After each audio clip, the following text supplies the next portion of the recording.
Assalamualaikum warahmatullahi taala wabarakatuh. Apa kabar sahabat cerita santri sekalian? Pernahkah Anda mendengar mulut yang mengeluarkan cahaya? Bagaimana bisa mulut mengeluarkan cahaya? Ya, kisah ini terjadi pada masa Rasulullah Sallallahu Alaihi Wasallam dan dialami oleh 4 sahabat Rasulullah yang lainnya. Kisah ini sendiri termaktub dalam kisah-kisah keajaiban Al-Quran karya Mustafa Muhammad Al-Ahwazi.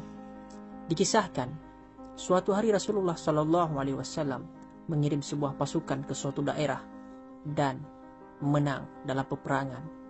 Mereka kemudian pulang ke Madinah dan disambut dengan sukacita oleh kaum muslimin lainnya, termasuk Rasulullah Sallallahu Alaihi Wasallam. Ceritakan apa yang terjadi selama peperangan tersebut, kata Rasulullah Sallallahu Alaihi Wasallam. Ceritakan kisah kalian agar aku bisa memberikan kesaksian dari apa yang kalian katakan nantinya. Karena Jibril memberitahuku tentang kebenaran apa yang kalian ucapkan. Setelah itu, salah seorang sahabat yang ikut perang hari itu bercerita. Awalnya, cerita tentang jumlah pasukan musuh yang ternyata di luar prediksi. Lantas, dikisahkan bagaimana besok. Dikisahkan bagaimana mereka bisa menang dalam peperangan tersebut. Berkata mulut sahabat Rasulullah Sallallahu Alaihi Wasallam yang mengeluarkan cahaya.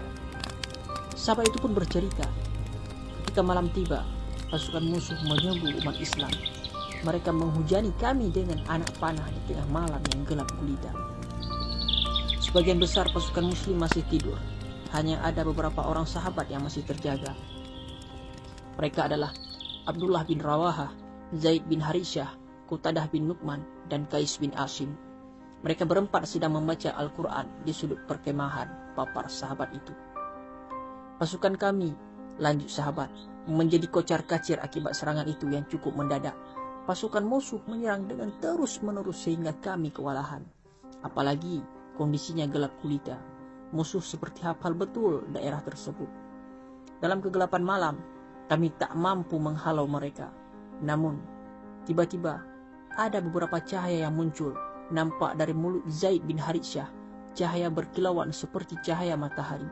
Kemudian, dari mulut Abdullah bin Rawaha keluar sinar seperti sinar cahaya rembulan. Kisah sahabat tersebut. Lantas ada cahaya lagi dari mulut Qais bin Asim dan Qatadah bin Nu'man, keluar seperti cahaya gemerlap bintang-bintang. Akhirnya kami bisa melihat musuh.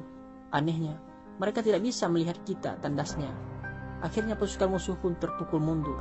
Pasukan umat Islam bisa membalas serangan itu lewat bantuan cahaya-cahaya tersebut. Dan alhamdulillah, kami pun menang. Kami tak pernah melihat cahaya seperti itu. Kami bisa melihat, tapi musuh tak bisa melihatnya. Dan itu dari para sahabat yang tadi membaca Al-Quran itu tutupnya. Wallahu a'lam bishawab.